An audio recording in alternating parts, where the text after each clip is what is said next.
ان کا نام ہے شیخ محمد الواحد غزنوی. یہ شیخ محمد عبد الواحد غزنوی اور رحمۃ اللہ تعالی علیہ.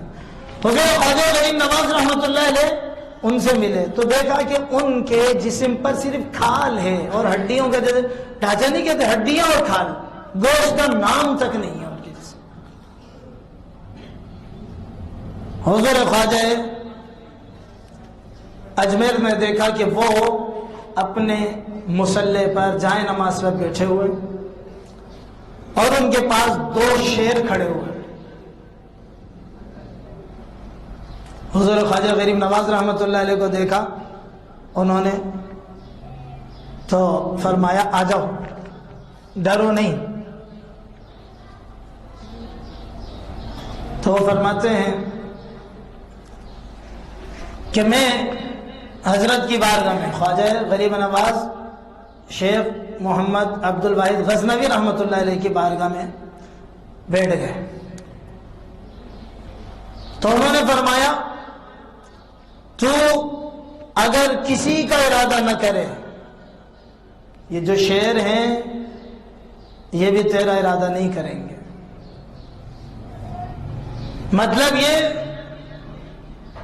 کہ جب تو اللہ ہی کا ہو جائے اور تیرے دل میں اللہ ہی کی محبت بیٹھ جائے اور اللہ ہی کا خوف صرف تیرے دل میں آ جائے تو پھر تیرا کوئی بھی بال بھی بیکا نہیں کر سکتا.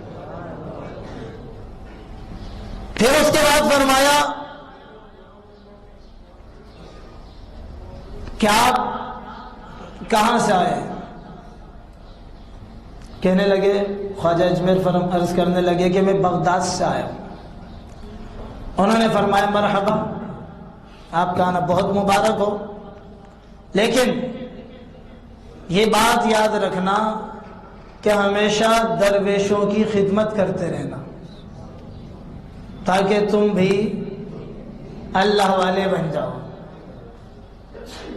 خواجہ اجمیر کو پہلی خدمت حضرت ابراہیم قندوزی کے کر کے آئے ہیں اور اسی خدمت نے ان کو یہاں تک پہنچایا ہے. بہت کچھ ہونے کے باوجود وہ اللہ والے یہی نصیحت کر رہے ہیں خواجہ اجمیر کو کہ درویشوں کی خدمت کرتے رہنا تاکہ تم بھی اللہ والے بن جاؤ, بزرگ بن جاؤ. کہتے ہیں نا ہر کے خدمت کنی مخدوم شود, جو خدمت کرتا ہے وہ ایک وقت آتا ہے کہ وہ خود مخدوم بن جاتا ہے, اس کی خدمتیں کی جانے لگ جاتی ہیں. پھر کہنے لگے سنو, مجھے اس غار میں رہتے ہوئے کئی سال گزر گئے, یہاں میں گوشہ نشینی اختیار کیے ہوئے ہوں اور مخلوق سے دور ہوں, اور 30 سال سے صرف ایک چیز کے لیے رو رہا ہوں. کتنے سال سے؟ 30 سال سے.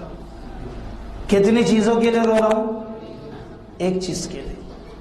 30 سال سے میں ایک چیز کے لیے رو رہا ہوں اور رات دن خوف زدہ رہتا ہوں.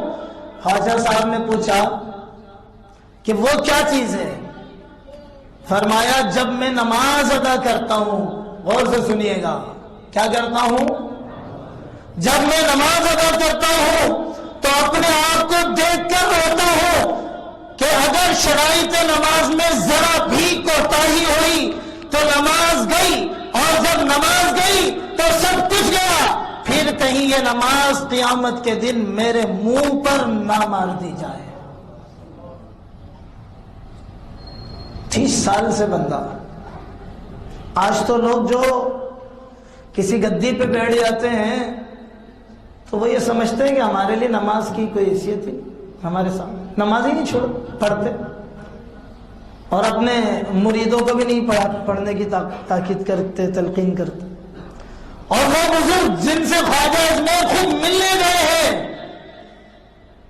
ان کا عالم یہ ہے کہ وہ فرما رہے ہیں میں کئی سال ہو گئے ایک غار کے اندر ہوں, تنہا ہوں, یہاں پر 30 سال سے رو رہا ہوں اور کسی اور چیز کے لیے نہیں, صرف ایک چیز کے لیے رو رہا ہوں. وہ یہ بات ہے کہ اللہ رب العالمین کہیں میری نماز ضائع نہ فرما دے, کہیں ایسا نہ ہو کہ نماز کی شرائط کے اندر کوئی